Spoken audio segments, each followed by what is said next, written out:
Snow was falling thick and fast outside the grand restaurant's frosted windows, blanketing the city streets in a quiet, magical white. Inside, the warm glow of chandeliers reflected off crystal glasses and polished cutlery, the air alive with the hum of conversation and the clinking of plates. Families and couples laughed, sharing meals and toasts for the holiday season. In the farthest corner of the room, however, sat a man entirely apart from the joy around him. His dark, expensive suit was perfectly tailored, his silver watch gleaming faintly under the golden lights. His eyes, cold and distant, were fixed on the untouched steak in front of him. The only movement came from his fingers, absent-mindedly swirling the deep red wine in his glass. Adrian Cole, CEO of one of the largest corporations in the country, was spending Christmas Eve alone. Again, it wasn't that he didn't have the money or influence to be surrounded by company if he wished, he could have filled the entire restaurant with guests if he wanted. But the truth was, he no longer believed in the warmth of companionship. People wanted him for his wealth, his name, his power. He had learned that the hard way after a bitter divorce and years of being used as a stepping stone by so-called friends. Tonight, he was here only because his assistant insisted he eat something. Otherwise, he might have spent the night in his penthouse, staring out over the snow-covered city in silence. He was halfway through forcing himself to take a bite when a soft voice interrupted his solitude. "Excuse me, mister." He looked up, frowning slightly. Standing beside his table was a little girl, no more than 7 or 8, wearing a bright red coat and holding a candy cane in one mittened hand.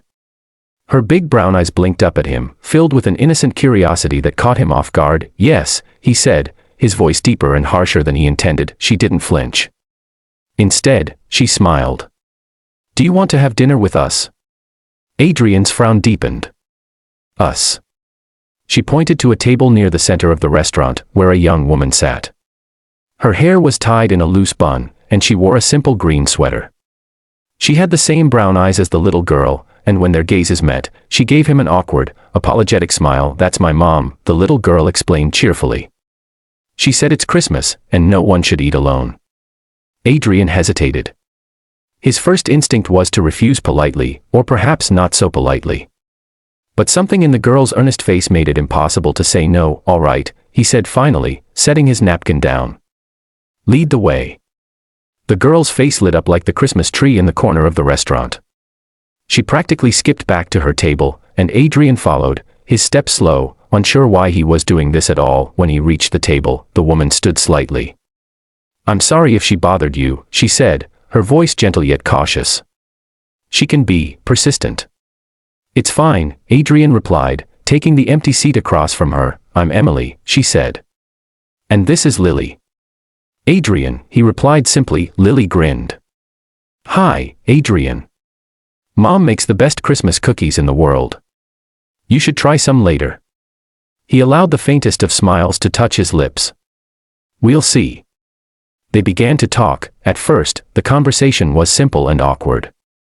Emily asked about the food at his table earlier, and he mentioned it without much emotion.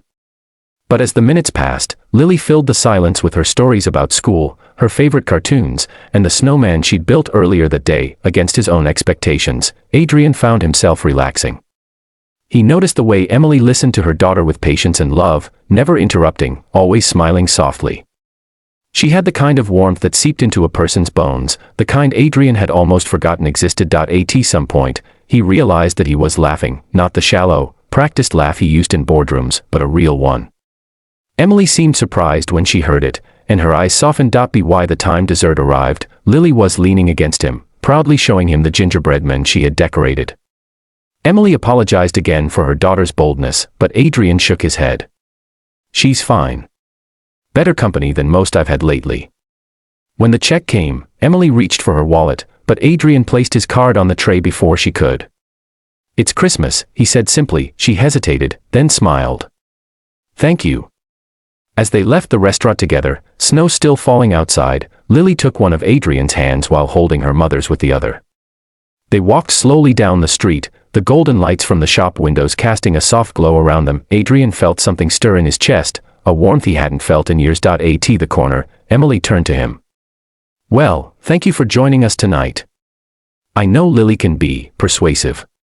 He looked at her for a long moment. "Thank you for the invitation. It's been a long time since I've had a Christmas like this." Lily beamed. then you should come next year too. Emily gave her daughter a look, but Adrian found himself saying, maybe I will. As they parted ways, he realized something startling. Tonight had been the first time in years that Christmas didn't feel lonely. And it was all because a little girl had walked up to his table and asked a simple question.